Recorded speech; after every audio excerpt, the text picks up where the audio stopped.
Welcome, everybody. My name is Steve Drost. With me, as always, Will Kaplan. Of course, Will and I are both from the Quivr CRM team. What is Quivr? We are the CRM built by financial advisors for financial advisors, and we just want to make your lives as easy as possible. Now, Will, you've known me long enough now that if there's a button, I want to push it.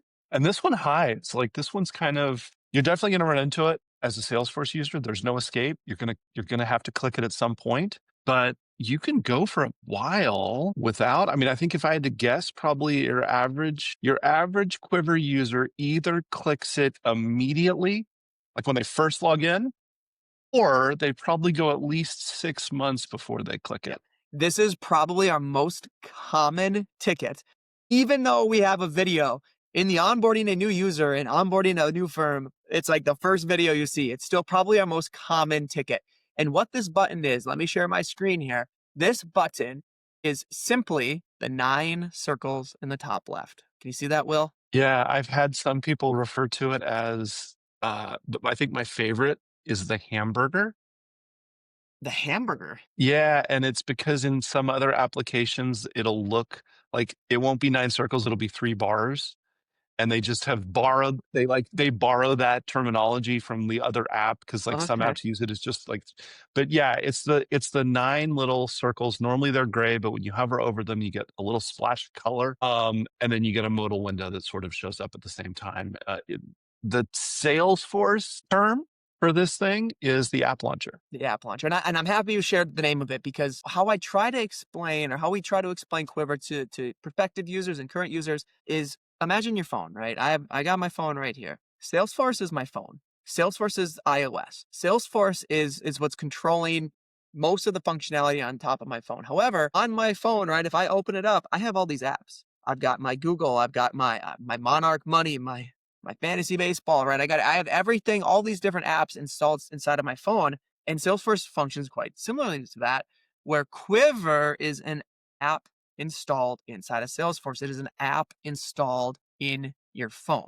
But just like when you get your iPhone, you have all of the default Apple applications, or you get your new Android phone, you have all of those, default apps on your phone. The exact same thing is true when we look at Quivr. So right now I'm in a dummy environment that we have done a lot. This is live Quivr, but it doesn't have any other apps that we've installed, no live integrations. And look, we have all of these weird things right here, all these weird apps that we can click into. And when you mentioned that people either figure it out right away or not for 6 months, the reason is because if you click on, for example, this platform button, you're not in Quivr anymore. You're not. You're inside of the platform app on your phone, which means if we were to click around, things could look different. Now, this one looks pretty dang similar, but if we were to click on, I don't know, maybe digital experiences, this does not look like Quivr. Like, where'd all my tabs go? By clicking on a meeting, like, this looks different. Like, we're in a way, way, way, way different experience right now, aren't we? And I think this is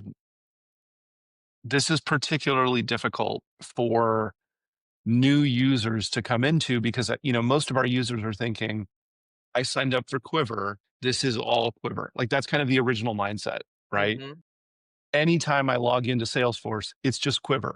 When in reality, in terms of like the total Salesforce app ecosystem, we're not even 1%. Like I think there's 10,000 apps in Salesforce's app store at this point, some like absurdly high number. And we're just one of many. We have a lot of the core functionality that advisors are going to use, but you can also add other apps. And this is kind of, where you get into some of them. To Steve's point, Salesforce has their default apps in the same way that your phone has default apps. That Salesforce sales application is like the phone button on your phone. It is really hard to pull that out of the operating system. It is core. Whereas, my fantasy baseball app is totally different. Like I can install that, delete it, and it doesn't change That's how not the phone going. works. That's not. I know. We're going to trigger Fine. Steve here, but like, yeah, it's kind of a weird thing to wrap your head around when you're a new user and you're like, I've signed up for Quivr, I get Quivr. When in reality, like you're getting Salesforce with Quivr, but there's a whole lot of other stuff that's kind of sitting there that we intentionally push to the side. But from Salesforce's perspective, a lot of that stuff is core. Yeah. And also, we can't prevent our users from installing things or using other features.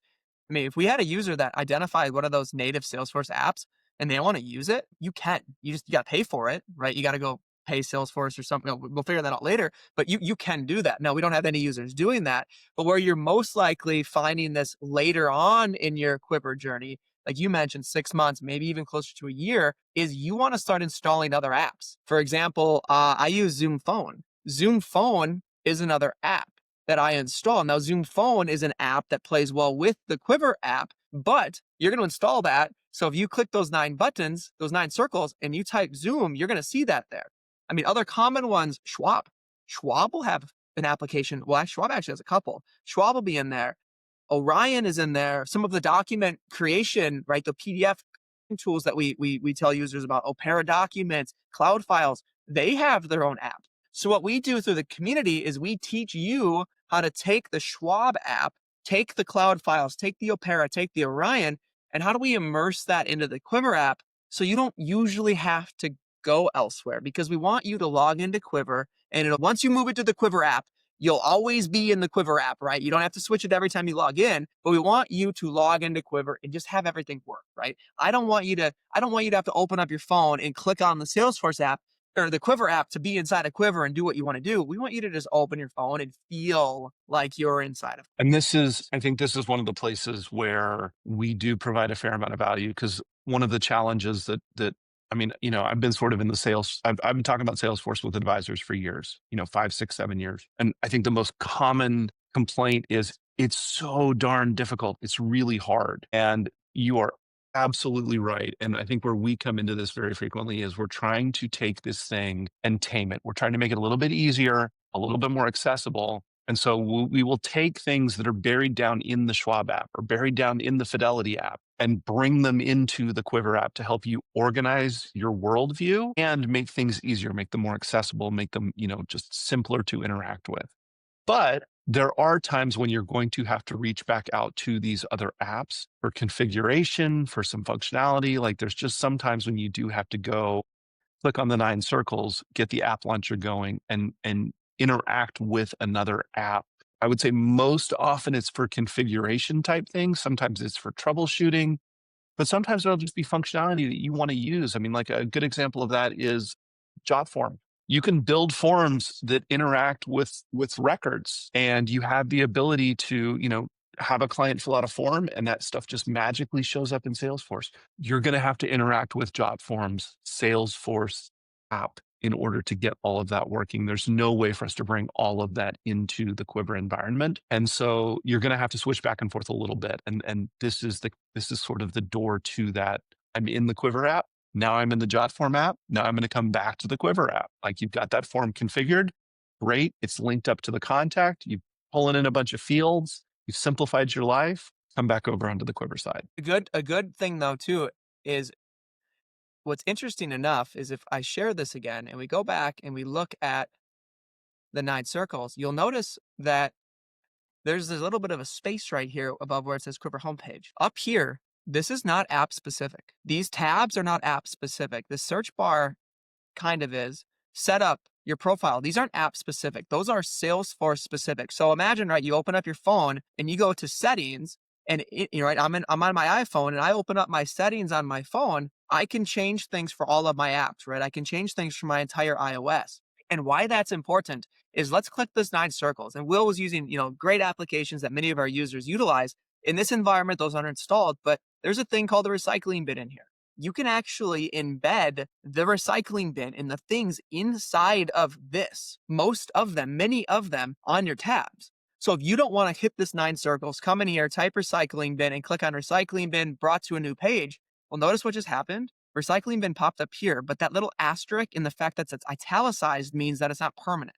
So if I close this, it's now gone and it's not there anymore. Or what I could do is come in here, type recycling bin, click on recycling bin, click this down arrow, and I can add it to my nav bar. Now notice how it is no longer italicized and that asterisk went away. I can now go click on my households and recycling bin is always here. So when I click on this, I might not necessarily quote unquote be inside of the Quivr app.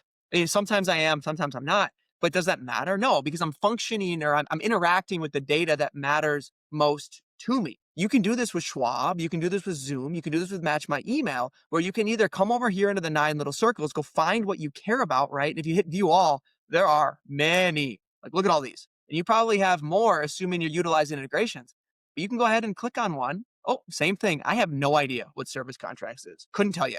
But if I click this down arrow and I add it to the nav bar, whatever that is now going to appear there. So if I click on household, boom, it's now here. I now have access to these things. In my own environment, in Drost Financial, I have one for Match My Email. Now, Match My Email is, if I click this and I type in Match, it's not going to be here. It is its own app inside of Salesforce. But I don't care because I have access to it just like I have access to everything else. You can also, if you want, click this little pencil here. And if you click add more items and then all on the left, it's the exact same thing. You can go find what you want. Now, recycling bin's not in here because that's already on my list, but I can scroll down and find any of those things, hit the plus sign and have it show up there. Match My Email shows up in here, right? It's going to be there. Or let's say I want to get rid of it because I don't really care about the recycling bin and whatever the service contracts are, I can hit save. They're now gone. So you're able to, now Will's right. There will be instances where you need to click these 9 circles, you need to go back, you need to go find specific data. But I have found with some of the key integrations that our users are taking advantage of, you're actually able to just do it right here too. So you're embedding these other apps into what feels like Quivr to you. Yeah, and I think this is one of those examples where you have to sort of decide how much clutter do you want and how many times are you going to click on this thing. And Steve is absolutely right. I mean, like we Hey, probably it's had Michael Fairman over a here. ton of our advisors just realize that there is a recycle bin. But this is one of those things where, like, if you find you're using it a lot, yes, add it up to that menu. And if you're not, maybe you want to keep it off the menu just to, cut down on clutter, knowing that you can go back and it's an extra click or two to get to it. That's one of the beautiful things about Salesforce, though, is that you do have so much customization. You can really tailor things to your personal workflow and what you want to see and what you don't want to see. And it doesn't mean you don't have access to it. It just means that it's maybe not being displayed right now. Mm-hmm.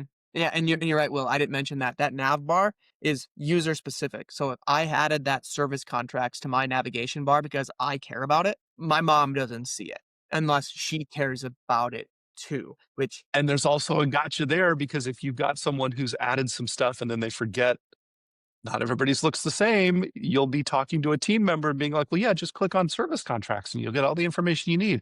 And that person's going to be like, I don't have service contracts. Like, what are you talking about? I don't have Match My Email. What are you talking about? yeah, and then you need And to add it. so, yeah, But I it's know we user did an office specific. hours at some point where we talked about employee onboarding, and that could be a step for your hiring manager or your hiring team, where it's one of the steps is simply getting the new user in and then making sure that they have the things that are going to be important for their job function, right? Again, an advisor, I don't think I'd give an advisor access to Archer. If I was a team of 20, I would probably remove the Archer tab. Just get rid of it. Why show them that? Decrease the likelihood that they even ask questions about it. And you can do the exact same thing. So you can customize that nav bar to set that person up for success, but then also at the same time, they have the ability to alter it to fit their job function and their preferences. But yeah, it's interesting, right? The data structure, again, there's a lot of advantages to being built on Salesforce. With those advantages, sometimes some confusion can come in. But our whole objective, though, is how can we make it as simple as possible for you? And by living in the Quivr app and then displaying the specific information that you need, even if it's in other applications or other integrations, you should be able to do it. If you have any issues, right? If you're trying to do this and you're like, Steve, you told me that I could do this, but I don't see it. What should they do, Will? I can think of 3 phenomenal ways to get a hold of your Quiver support team. We've got tickets, we've got emails, we've got my favorite one, which is office hours. Yeah. Office hours is so great. Like, yes, it takes time. You're going to have to come hang out with us, right? But the way that you learn and the speed at which you adopt this complicated toolkit goes up so much just by being in there and somebody asks a question. Somebody's like, oh, I didn't even know you could do that. I'm going to take that back from my firm because that's going to transform how we do things. Like, that's fantastic. It pays so many dividends. It I mean, I'll does. bring a little financial advisor lingo in there. We got dividends into a office hours call, but like, come hang out. Like, there's great ways for you to interact with not just Steve and I, but the rest of the community, and you get great ideas from all of these sources. I don't know if I told you, Will, but I'm aware of at least 2 masterminds solely built around Quivr now. It's pretty cool. And I can see it. I I love don't it. know. That's I don't know if, fantastic. correlation doesn't mean causation or whatever that saying is, but they are 10 of our best users for sure. Not saying they are Mhm. 10 best, but they are 10 of our best users for sure. But yeah, that's a wrap for today. I like this. This is a good question. This is something that took me a while to fully grasp my head around when I was getting into my Salesforce early days.